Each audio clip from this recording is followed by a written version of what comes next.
मधेपुर थाना क्षेत्र के भखरैन गांव के वार्ड 4 स्थित पासवान टोला में बुधवार अपराह्न हुई अगलगी की घटना में 8 घर जल गया।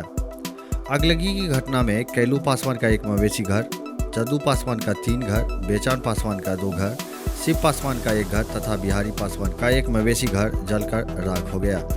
इस घटना में अनाज, कपड़ा, बर्तन, फर्नीचर, नकदी, जेवरात, आवश्यक कागजात सहित घर गृहस्थी के अन्य सामान जलकर खाक हो गया।